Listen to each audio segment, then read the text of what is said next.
My beloved brothers and sisters, worry is the weight that only feels heavier when you try to carry it alone.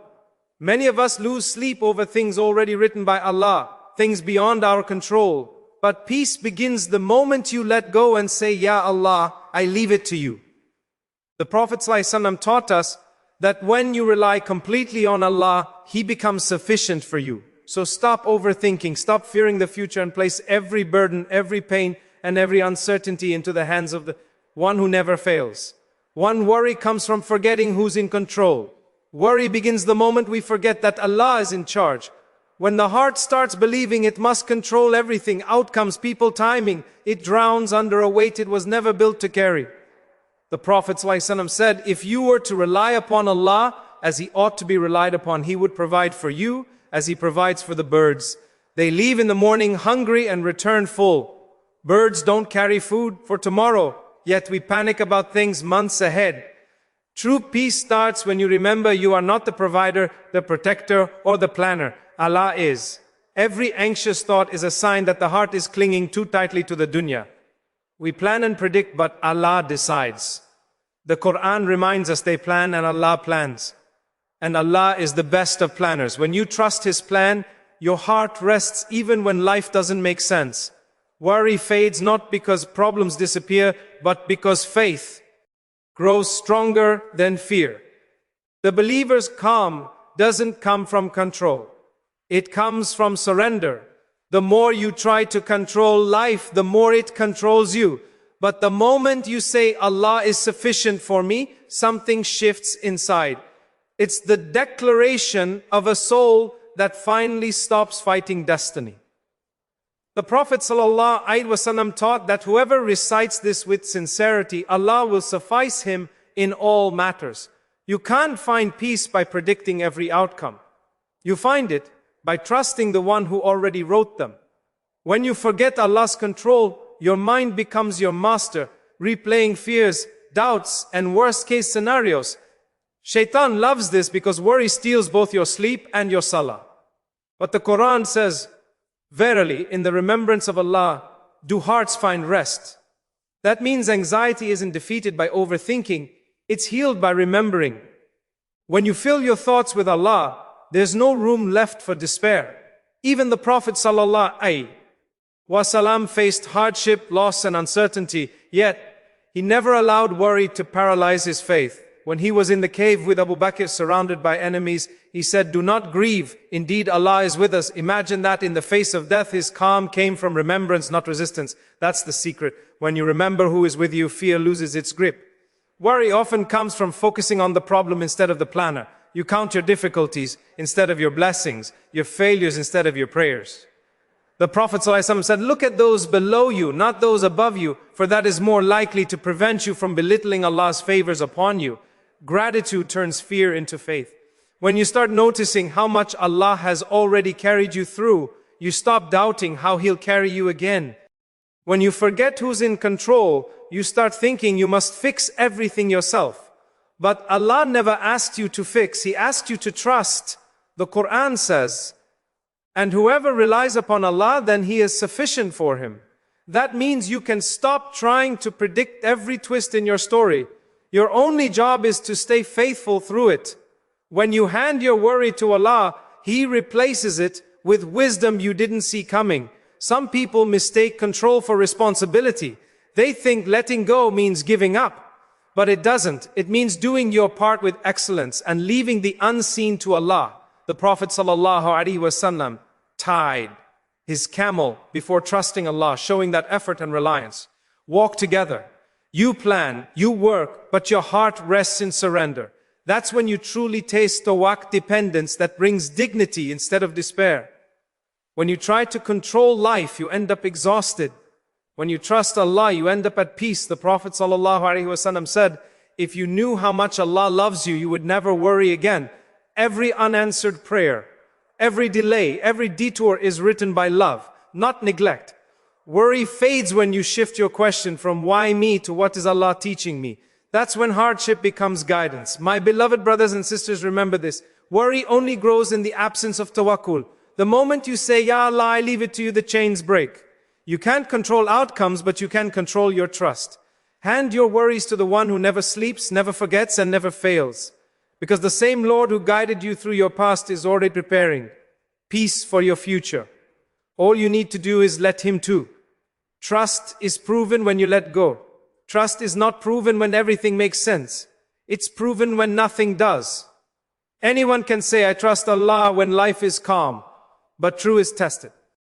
When the storm hits and you still refuse to panic. The Prophet ﷺ said, if you rely on Allah as you should, He will sustain you as He sustains the birds.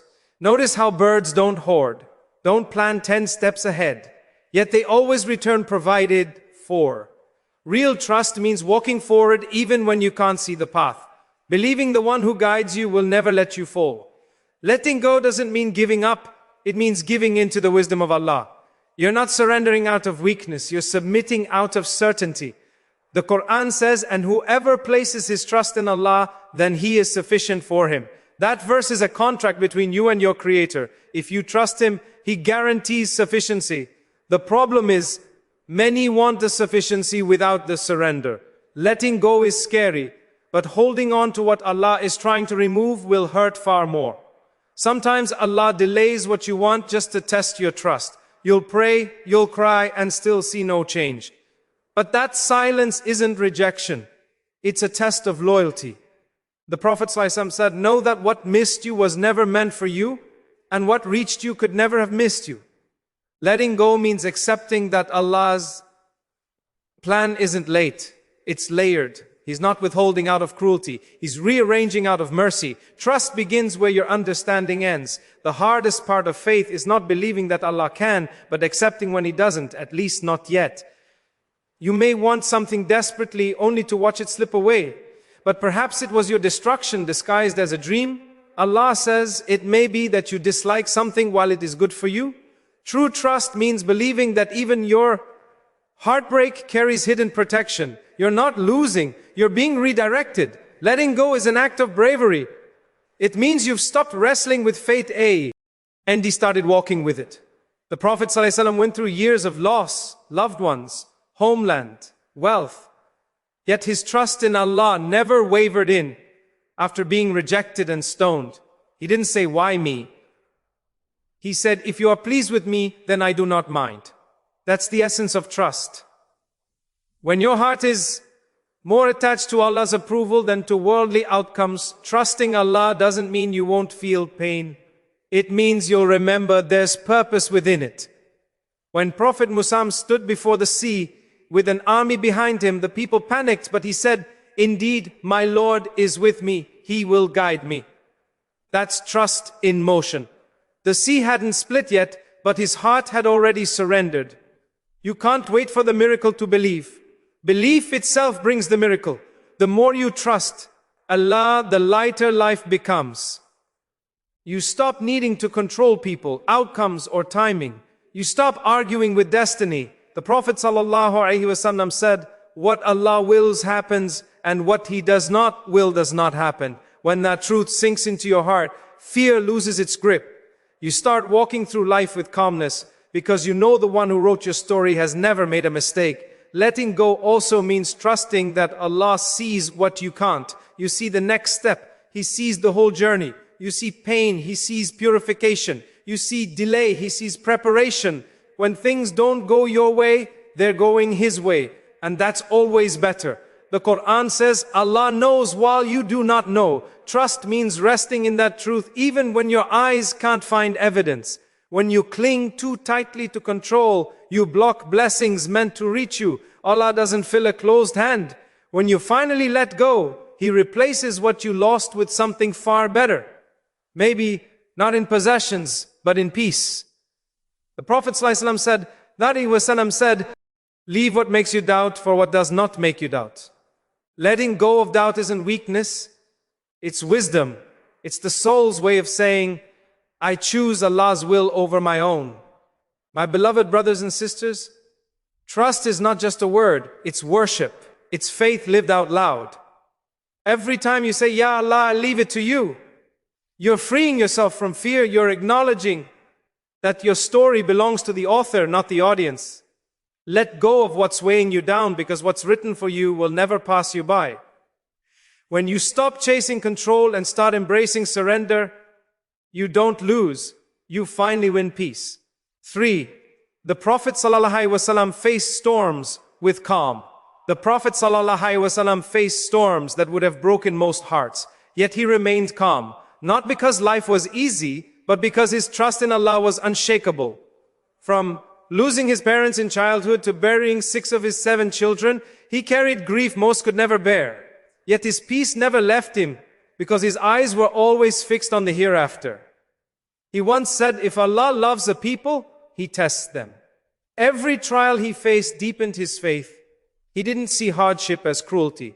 He saw it as connection, a reminder that Allah was still shaping him for something greater. When the Prophet ﷺ was mocked in Mecca, insulted by his own people, and called a liar for speaking truth, he didn't curse or retaliate. He smiled and prayed for their guidance.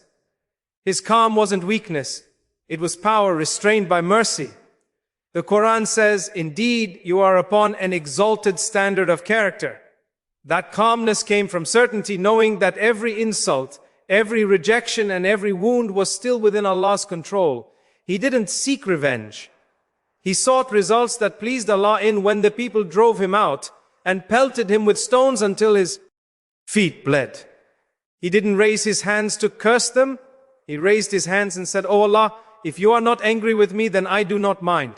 That prayer is the essence of serenity, focusing not on the pain but on Allah's pleasure. Even in humiliation, his heart remained elevated. He saw beyond the moment, trusting that the same Lord who allowed the trial would one day reveal the wisdom behind it. And he did years later. The same land that stoned him sagged